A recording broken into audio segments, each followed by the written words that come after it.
Hi friends, இன்றைக்கி tea காஃபிக்கு பதில் ஹெல்த்தியாக ஒரு ட்ரிங்க் தான் ரெடி பண்ண போகிறேன்.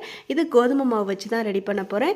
2 டேபிள் ஸ்பூன் கோதுமை மாவு கூட தண்ணி சேர்த்துட்டு கட்டி இல்லாமல் நல்லா கரைச்சி எடுத்து வச்சிடலாம். இப்போ 2 டேபிள் ஸ்பூன் கோதுமை மாவு எடுத்துருக்கோம். இதுக்கு தண்ணி 2 டம்ளர் அளவுக்கு தண்ணி சேர்த்து கொதிக்க விடணும். இந்த தண்ணி கொதிச்சிட்ருக்க நேரத்தில் அரை கப் அளவுக்கு உடைச்ச வெல்லத்து கூட 1/4 கப் தண்ணி சேர்த்துட்டு இதை நல்லா கரைச்சி எடுத்து வச்சிடலாம். இப்போது தண்ணியும் நல்லா கொதிச்சிருச்சு. நம்ம கரைச்சி வச்ச மாவை அதில் சேர்த்து கலந்து விட்டு நல்லா கொதிக்க விடணும். கொதிச்சு வந்த பிறகு கரைச்சி வச்ச வெள்ளை கரைசலை வடிகட்டி சேர்த்துக்கலாம். கூடவே பாதாமியும் முந்திரியும் நெய்யில் வறுத்து வச்சுருந்தேன் அந்த நட்ஸ் கொஞ்சம் சேர்த்துட்டு, அரை டீஸ்பூன் ஏலக்காய் பொடி, 1 பிஞ்ச் உப்பு, துருவுன தேங்காய் துருவலை சேர்த்துட்டு நல்லா கலந்து விட்டு ஒரு 10 நிமிஷம் கொதிக்க விட்டு ஸ்டவ் ஆஃப் பண்ணிட வேண்டியதான். ரொம்பவே சூப்பரான ஹெல்த் ட்ரிங்க் ரெடி ஆகிடுச்சு. ரொம்ப நல்லாயிருக்கும். கடைசியாக கொஞ்சமாக துருவுன தேங்காய் துருவலை மேலே போட்டுட்டு குடிச்சிக்கலாம்.